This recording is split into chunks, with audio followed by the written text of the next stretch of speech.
वैसे भी हमारा बाराबंकी तो प्रदेश की राजधानी लखनऊ है और दूसरी तरफ श्री अयोध्या धाम है। दोनों के बीच में बाराबंकी। श्री केडी सिंह बाबू महादेवा का भी एक बेहतरीन कॉरिडोर बनाने के सामने हम अग्रसर हुए हैं।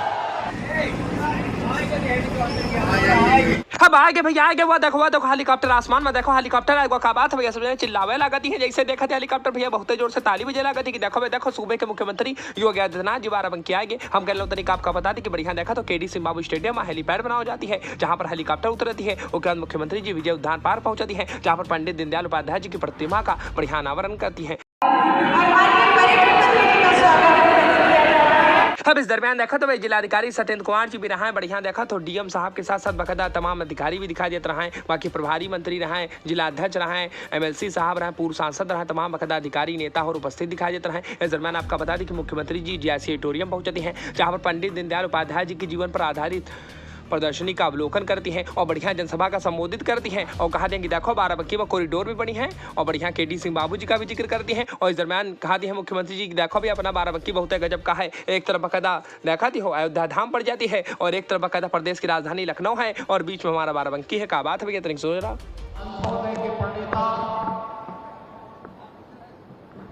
हर हाथ को काम और हर खेत को पानी का उद्घोष करने वाले पंडित दीनदयाल उपाध्याय जी की पावन जयंती की पूर्व संध्या पर आज बाराबंकी के विजय उद्यान में उनकी एक भव्य और दिव्य प्रतिमा का स्थापना का कार्य संपन्न हुआ है। इस कार्य के लिए प्रदेश के संस्कृति विभाग के मंत्री श्री जयवीर सिंह जी को हृदय से धन्यवाद देते हुए इस संपूर्ण कार्यक्रम के आयोजन के लिए श्री अंगद सिंह जी को और उनकी पूरी टीम को हृदय से मैं अभिनंदन करता हूं कि उन्होंने आज मुझे इस आयोजन में भागीदार बनने का अवसर दिया और पंडित दीनदयाल उपाध्याय जी के श्री चरणों में नमन करने और उन्हें श्रद्धांजलि व्यक्त करने का एक अवसर मुझे बाराबंकी जनपद के अंदर प्राप्त हो रहा है। बहनों और भाइयों, स्वतंत्र भारत में भारत की दिशा क्या होनी चाहिए इसके बारे में तत्कालीन सत्ता के सामने असमंजस की स्थिति रही होगी, लेकिन उस समय भारतीय राजनीति के एक नए सितारे का उदय होना था जिन्होंने देश की आजादी के तत्काल बाद पहले राष्ट्रीय स्वयंसेवक संघ में फिर भारतीय जनसंघ के माध्यम से भारतीय राजनीति में प्रवेश करते हुए भारत की सामाजिक नीति, भारत की आर्थिक नीति, भारत के अंदर राजनीतिक व्यवस्था, इन सब के बारे में अपने जो विचार व्यक्त किए, उन विचारों की प्रासंगिकता आज न केवल भारत में बल्कि पूरे वैश्विक समुदाय के सामने आज उन सभी मुद्दों की, उन मूल्यों की प्रासंगिकता देखने को मिल रही है। पंडित दीनदयाल उपाध्याय जी ने बहुत स्पष्ट रूप से कहा था कि आर्थिक उन्नति और प्रगति का मापक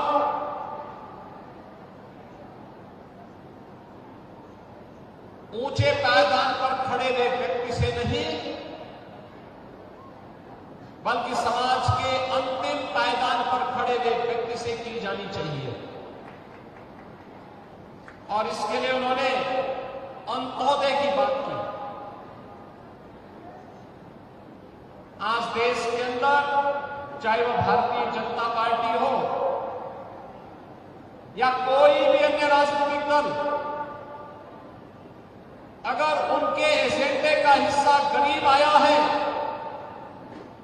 गांव आया है, किसान आया है, महिलाएं एजेंडे का हिस्सा बनी है और बिना भेदभाव के शासन की योजना हर एक तबके तक पहुंचाना ये राजनीतिक पार्टियों के एजेंडे का हिस्सा आया है, तो स्वतंत्र भारत में इसके सबसे प्रखर प्रवक्ता के रूप में जिस एक महापुरुष का नाम लिया जाता है वह नाम है पंडित दीनदयाल उपाध्याय का। पंडित दीनदयाल उपाध्याय जी ने उस समय जो बातें कही थी उसकी प्रासंगिकता आज भी उस रूप में बनी हुई है। उन्होंने उस समय जो बातें कही थी अपने लेखन में उन्होंने उन बातों का उल्लेख किया और स्पष्ट रूप से कहा। उन्होंने इन चीजों की उस समय बहुत मजबूती के साथ वकालत की थी जो मुद्दे आज हमें दिखाई दे रहे हैं। और आज जब पंडित दीनदयाल उपाध्याय जी की इस पावन जयंती की पूर्व संध्या पर हम सब एकत्र हुए हैं, बाराबंकी जनपद के विजय उद्यान में उनकी भव्य प्रतिमा का आज यहां पर लोकार्पण का कार्यक्रम संपन्न हुआ है। उन स्थितियों में मुझे बताते हुए प्रसन्नता की अनुभूति हो रही है कि पंडित जी ने आज से 7 दशक पहले जो सपने देखे थे उन सपनों को साकार करने के लिए आज प्रधानमंत्री मोदी जी के नेतृत्व की एनडीए सरकार पूरी प्रतिबद्धता के साथ कार्य कर रही है। आज देश में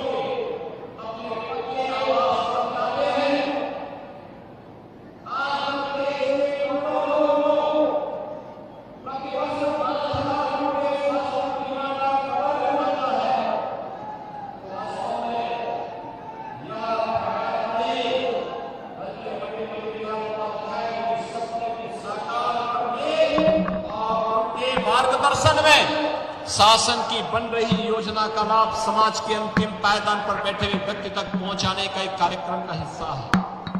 और मुझे प्रसन्नता है कि प्रधानमंत्री मोदी जी के नेतृत्व में ये यात्रा बिना रुके, बिना डिगे, बिना झुके निरंतर आगे बढ़ रही है।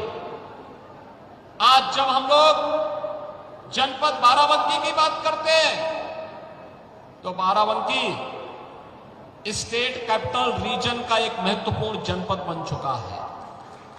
अब विकास का लाभ केवल लखनऊ तक, प्रदेश की राजधानी लखनऊ तक सीमित नहीं रहेगा, बल्कि उसका बराबर का भागीदार बाराबंकी भी बनने जा रहा है।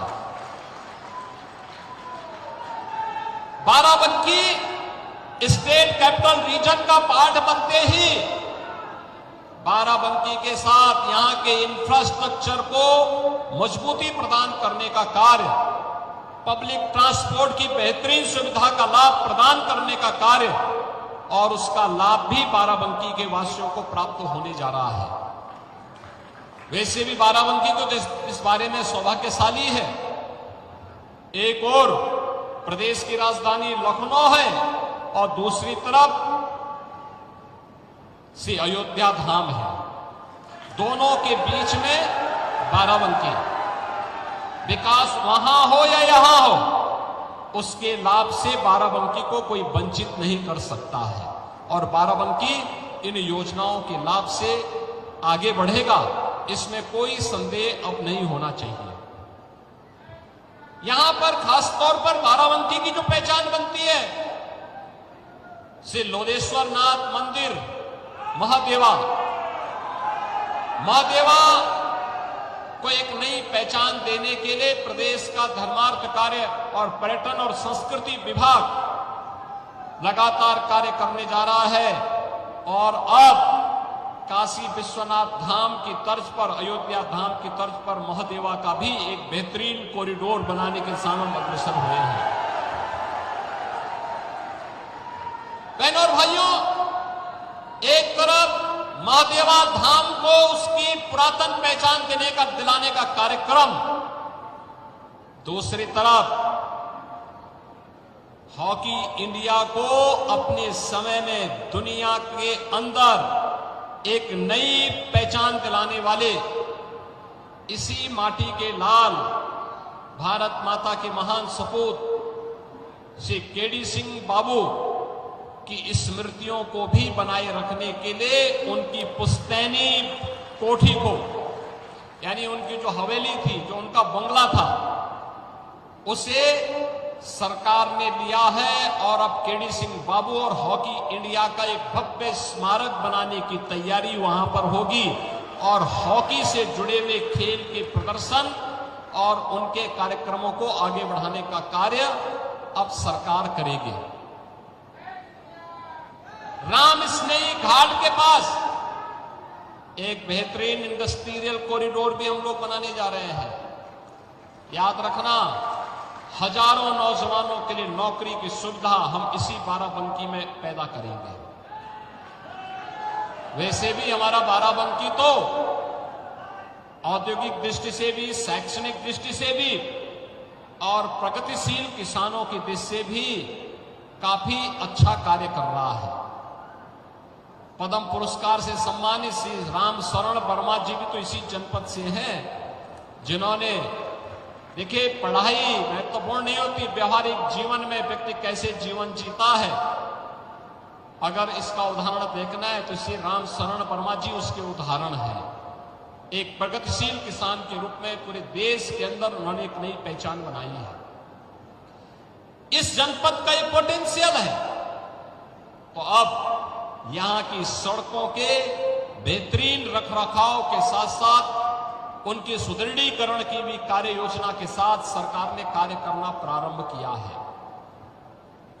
आज यहां पर एक तरफ अच्छा इंफ्रास्ट्रक्चर का लाभ यहां मिलेगा, स्टेट कैपिटल रीजन का लाभ बाराबंकी जनपद को मिलेगा।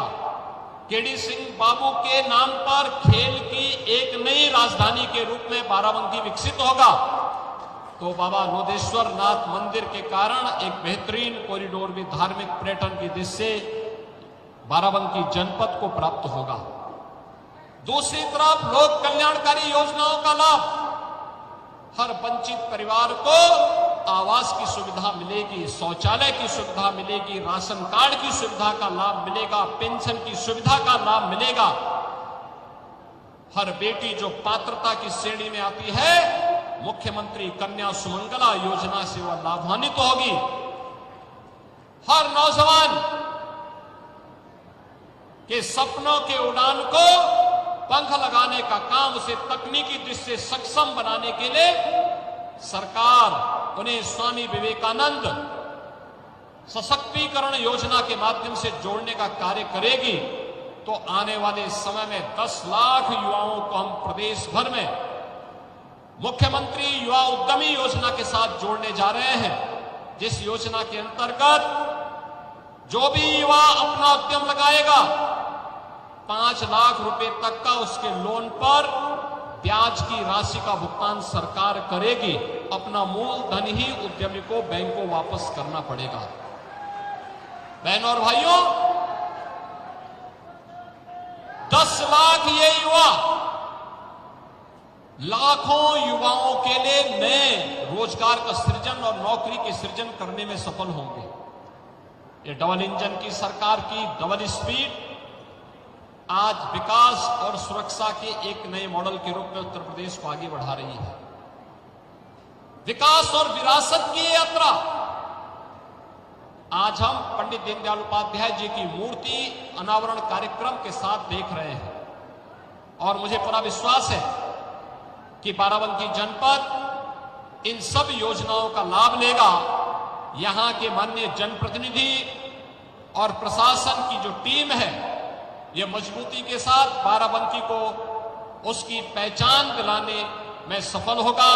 इस विश्वास के साथ मैं अंत्योदय के प्रणेता, महान चिंतक, विचारक पंडित दीनदयाल उपाध्याय जी की जयंती की पूर्व संध्या पर उनके श्री चरणों में एक बार पुनः नमन करते हुए, विनम्र श्रद्धांजलि अर्पित करते हुए आयोजकों को इस आयोजन के लिए हृदय से धन्यवाद ज्ञापित करते हुए हमें विश्वास है कि पंडित दीनदयाल उपाध्याय जी के सपनों का भारत बनाने, सपनों का उत्तर प्रदेश बनाने और उनके द्वारा बताए गए रास्ते का अनुसरण करते हुए हम समाज में बिना भेदभाव के योजनाओं का लाभ समाज के हर एक तबके तक देने में सफल होंगे।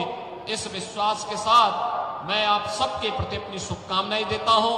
धन्यवाद। जय हिंद। हम मुख्यमंत्री जी आवती हैं, जनसभा को संबोधित करते हैं, उसके बाद भैया तमाम तरह की योजनाएं बांट करके देखा तो वापस से चले जाती हैं लखनऊ की ओर। बस आपका बता दें कि बाराबंकी में मुख्यमंत्री जी के आवे से एक फायदा हुआ कि देखो पूरे डिवाइडर की पुताई हुई गई। बहनों भैया थोड़ा डिवाइडर अधूरा रह हुआ, लेकिन फिर भी जो है मतलब भर की डिवाइडर की पुताई हुई गई, साफ सफाई हुई गई, शहर तनिक चमके लाग, तनिक अच्छा लगे लाग। और इस दरमियान भैया देखा तो जनता का थोड़ा बहुत कष्ट का सामना भी करना पड़ा। अब तुम भीड़े में देख सकती हो, जैसी एडिटोरियम में जो बखदा महिलाएं बैठी रहे, कूलर होने के बावजूद भैया इतनी गर्मी लागे कि पूछो ना, सब पसीने में तरबितर हो गए रहे और पानी ढंग से व्यवस्था नहीं रहा है, थोड़ी बहुत यहू लापरवाही रही। बाकी भैया आपका बता दी कि बाराबंकी शहर में रूट डायवर्जन भी रहा, जगह जगह बांस बल्ली लगा दिए गए रहे और जगह जगह इतने बड़े बड़े पोस्टर लगा देगी कि पूछो ना भैया। इतना अगर काम करके दिखा दे तो और अच्छा लगे। बाकी आपकी कार कमेंट करो भैया, वीडियो अच्छी लगी तो शेयर करा लो, चैनल का सब्सक्राइब करो, शंभा साजी को वैसे पर मिलेगी तो बेल आइकन जरूरत दबा दो। बाकी बाराबंकी के लिए अखिलेश दास की रिपोर्ट।